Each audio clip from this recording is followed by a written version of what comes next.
Alright guys, today we're going to be looking at support and resistance levels. These are the key levels we're looking to get into and trade for maximum profits.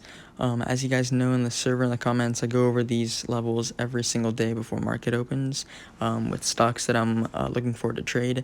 Today we're going to be going over Netflix, and I'm going to be showing you guys not only how to chart these levels for yourself, but also how to trade them with strategies like looking for breakouts and reversals before they actually happen for maximum profits. So guys, make sure to stick around for that, and let me know if you have any other video ideas in the comments.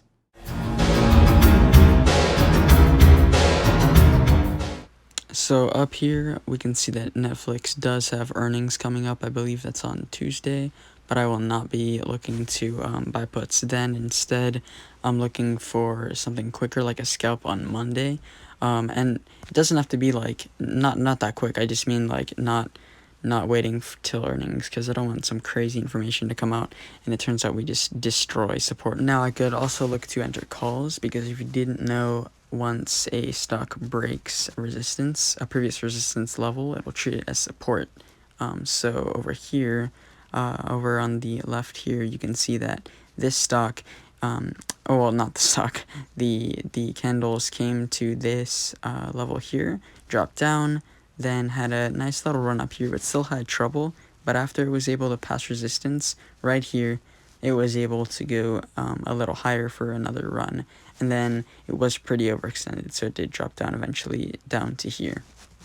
Another example of where this happened is right here, where we saw a huge candle just absolutely destroy previous resistance, and so we could have a nice run up all the way up there.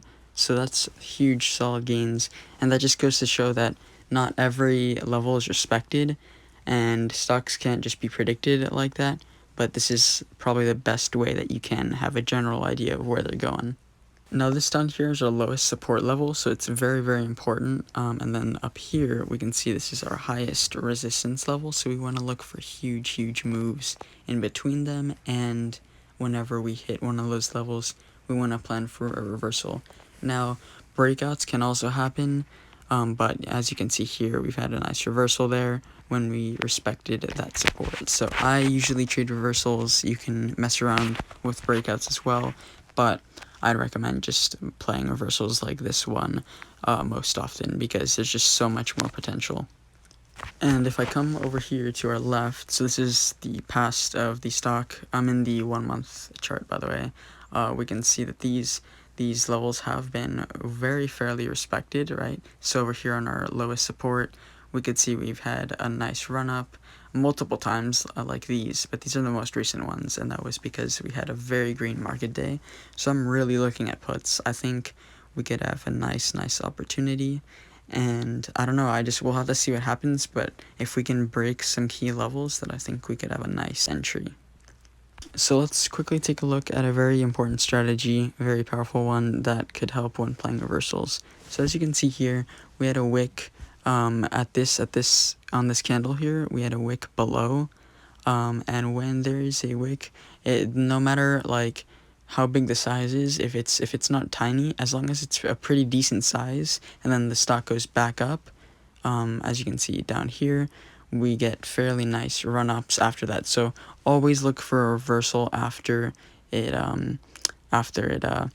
just comes back up to the support level in this case. So yes, it did break through, but if it could come back up with a nice wick there, that's a very bullish sign in this case. It could also be bearish if you're playing wicks off resistance.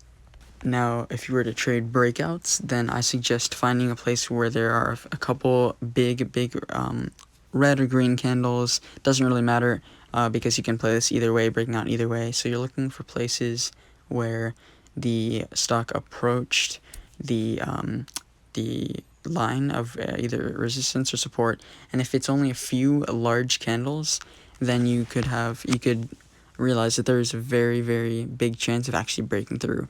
Now, if you're trading reversals, then what you're looking for is smaller candles. So it could be alternating from red and green, or just small red candles, small green candles, because then there's not a ton of movement in a single direction, and then you could see that once we hit the level that you're looking for, then you could open whatever it is, calls or puts, and you'll have a much better chance of actually getting your reversal there, because buyers are going to be able to come back, or what am I saying? Buyers or sellers could be able to have a pretty nice comeback from that level. So when you're looking to actually trade these levels, a chart and trade them the next day, then what I recommend is finding places where the stock came to and then could not keep going from that point. It doesn't matter support or resistance.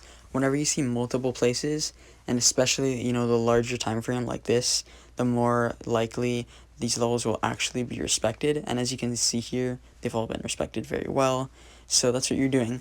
You're just trying to find places where the stock could bounce off of, or maybe even you're looking for breakouts. So you could use the trend line to chart places where you think there could be a breakout according to history.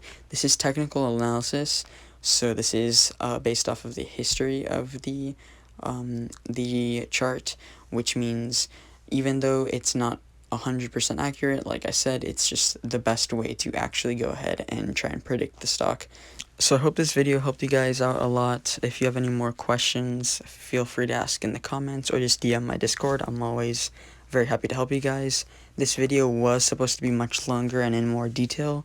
Unfortunately though, the recording got messed up, so I couldn't paste it over the actual video, which sucked. I had to go back and do all this again. But if you guys have any questions, just feel free to ask me, and then I'm also very active in the server as well, so I'll be able to respond to you guys. And just let me know, if you have any video ideas, anything you want me to go over, or any questions, let me know. And for now, have a great day.